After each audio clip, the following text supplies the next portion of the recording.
While I am in Tokyo, I desire to address a few words to you, and I have no doubt that you will give them due consideration. In the first place, I desire to thank you most heartily for the warm and enthusiastic welcome that you have given me on the occasion of my public appearance in East Asia, and for the assurance that you have given me of your wholehearted support to our efforts to liberate our dear motherland.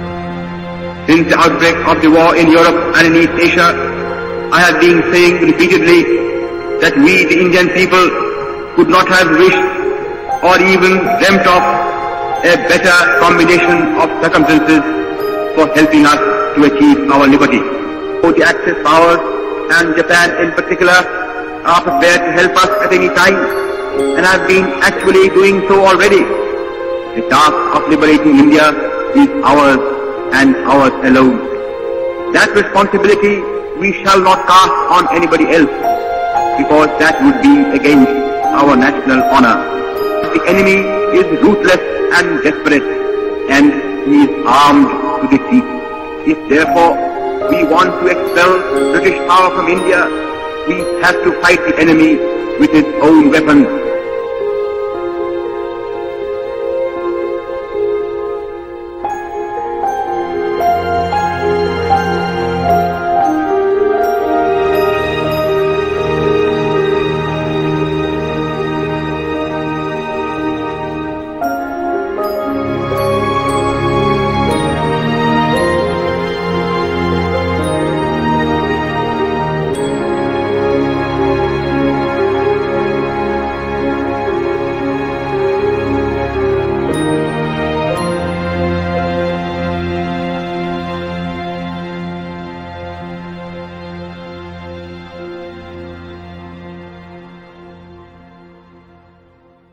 The Indian Legion was initially raised as part of the German Wehrmacht, but it was later transferred to the Waffen-SS in August 1944. Indian freedom fighter Subhas Chandra Bose founded the Legion in 1941, after appealing to Adolf Hitler personally for aid. He lived for some time in Berlin during the Third Reich. The Legion's aim was simple: India's independence. With German assistance, Bose planned to take the war to the oppressor of his country, Britain.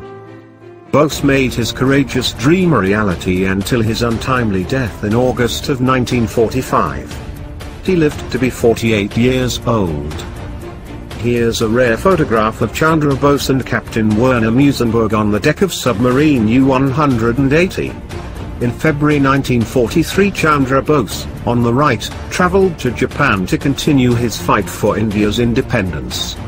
Once there, he would meet Japan's Premier Hideki Tojo and the Emperor Hirohito himself.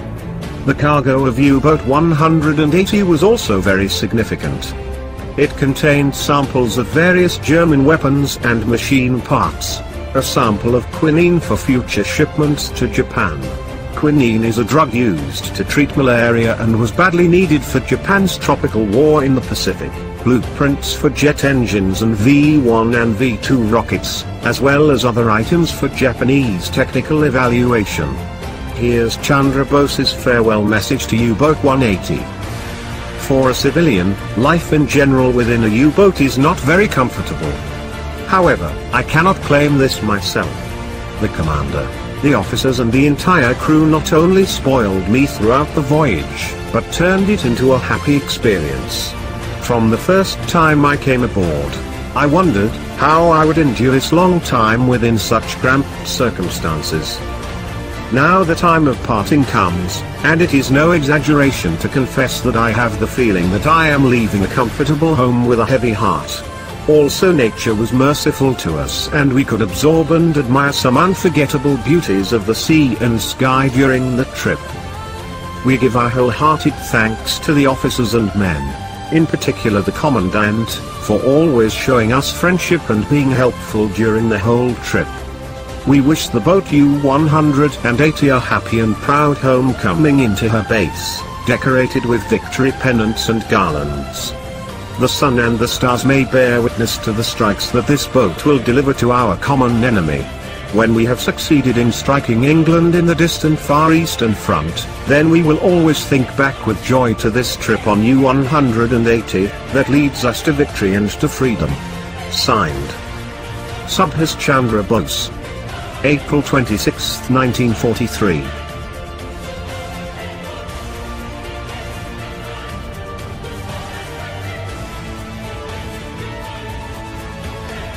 It is a little known fact that the Germans and Japanese were very close allies and friends. The fact that they shared their most top-secret weapons and technologies is a testament to this. Here is an example of such shared technology. The German Mi-163B Comet interceptors blueprints were shared with the Japanese and used to build a Japanese version.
Located on the island of Penang, Malaysia, was a major base for Netaji Subhas Chandra Bose's Indian National Army.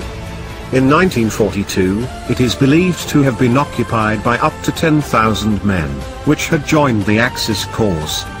One feature at this base was a training school, the Swaraj Institute, which sent agents into India for espionage and propaganda work against the Freemasonic Zog world order. This envelope, sent on December 15, 1968, bears two commemorative Azad Hind, Free India, stamps for the 25th anniversary of the Azad Hind government, bearing Subhas Chandra Bose's image. Strange to see a post-World War II image honoring anything Axis-related, huh? But it's common in India. Over the years they've built hundreds of statues of Bose and showered his image on products galore. Even cafes and other businesses were commonly named Azad Hind and so on. Here's one example of the widespread use of Azad Hind, as talked about above. This lock is from sometime shortly after World War II.